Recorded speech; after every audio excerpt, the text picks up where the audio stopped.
लेकिन सर इस चिरकुट को लगता है कि कहते हैं ना कि सड़क पर ही इसकी जो है इसका इलाज हो सकता है। ये इतनी बेशर्मी पे उतरा कि सुप्रीम कोर्ट में जाके कह दिया कि हम कंगला हैं, हम बेईमान हैं, हम कुछ नहीं दे सकते। और आज ये कह रहा है, हमने जो ऑडियो सुना, आज ये कह रहा है कि हमारे पास पैसे की कोई कमी नहीं है। ये कई बार बोलता है। ऐसे लोगों का कोई इलाज नहीं हो सकता क्या? और इंटरेस्टिंग सर, दोनों चीज को क्लब कर दीजिएगा जरा। इसका वकील अभिषेक मनु सिंघवी है सुप्रीम कोर्ट में। अभिषेक मनु सिंघवी कोई कपिल सिब्बल की तरह कांग्रेस पार्टी छोड़ नहीं दिए हुए हैं। अभिषेक मनु सिंघवी कांग्रेस पार्टी के सबसे प्रमुख वकील हैं, लीगल सेल प्रमुख हैं, सबसे जो नेशनल स्पोक्स पर्सन है। और वो वही कपिल सिब्बल हैं जो राहुल गांधी की वकालत करते हैं। सॉरी, वही अभिषेक मनु सिंघवी जो राहुल गांधी की वकालत करते हैं। ये केजरी की वकालत, केजरी की पार्टी का वकालत सुप्रीम कोर्ट में कर रहे हैं। सिसोदिया को आज तक भले ही हाई कोर्टों से बचा नहीं पाए, सुप्रीम कोर्ट तक से नहीं बचा पाए। लेकिन खेल क्या, ये दोनों पार्टी बाहर में तो युद्ध करते हुए नजर आ रही है, लेकिन अदालत में इनकी साठगांठ एक है। ये गेम क्या है दोनों का, केजरी और कांग्रेस का?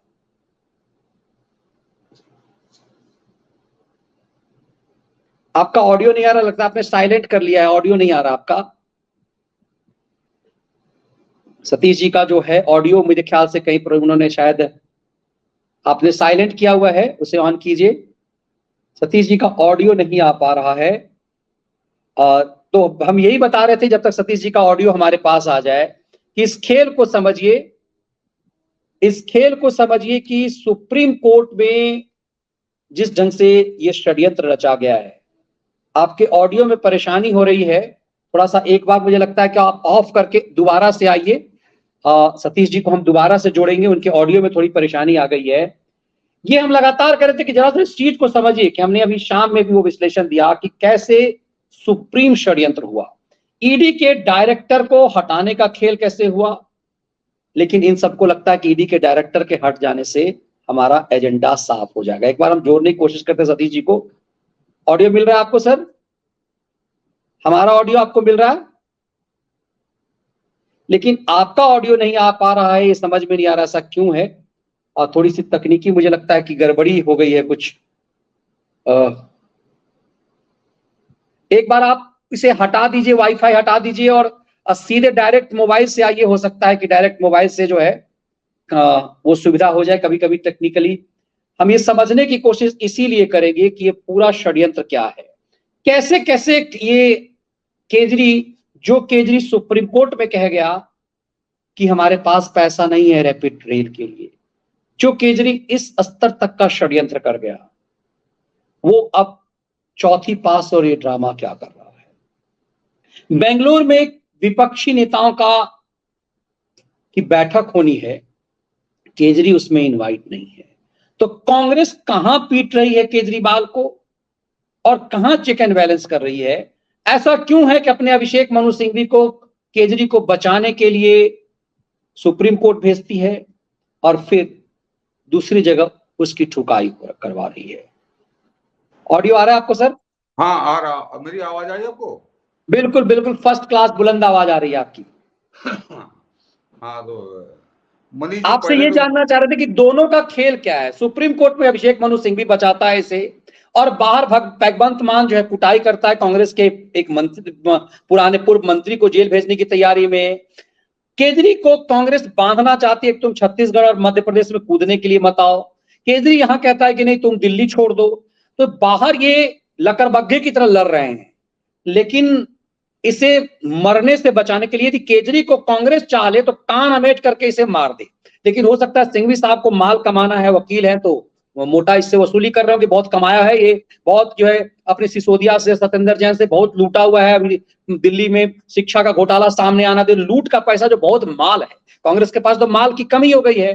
तो हो सकता है कि ये वजह हो। लेकिन क्या पब्लिक इस खेल को कैसे समझेगी सर?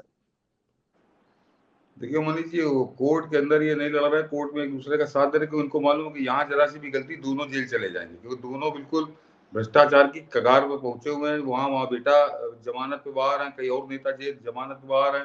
केजरीवाल तो किसी दिन भी जेल जा सकता है। अचानक खबर आई कि निश्चित रहिए संभवतः जुलाई पार करना उसके लिए मुश्किल होगा, या 15 अगस्त को जेल में ही मनाएगा, निश्चित है। तो एक दूसरे को जैसे पहले उदाहरण मैंने एक बार दिया था जब पटना में बैठक हुई थी, कि जब बाढ़ आती तो सब जो है सांप और नेवला सब एक ही पेड़ पर चढ़ जाते हैं कि बाढ़ में बह जाएंगे, तो वैसे जेल जाने से बचने के लिए एक दूसरे का साथ देते हैं, एक दूसरे का समर्थन करते हैं, बाकी बाहर आकर ये लड़ते हैं दिखाने के लिए। तो वो कोई बड़ी वो दोगलापन इनकी राजनीति के एक तरह समझिए रक्त में है। तो ये इससे अचंभित होने की बात नहीं। अभी आपने मनीष जी जो कहा था कि ये कोर्ट में जाके कह देता कि मैं तो दिवालिया होगा, मैं माफी मांग लेता हूँ, तो मुझको एक किस्सा याद आता है मनीष जी। उससे अब इसकी मुझको वो हमेशा वो किस्सा याद आ जाता है जब मैं इसको सुनता हूँ। मनीष जी 60 के दशक में बड़ा चर्चित केस हुआ था, 2 केस बड़े चर्चित हुए थे।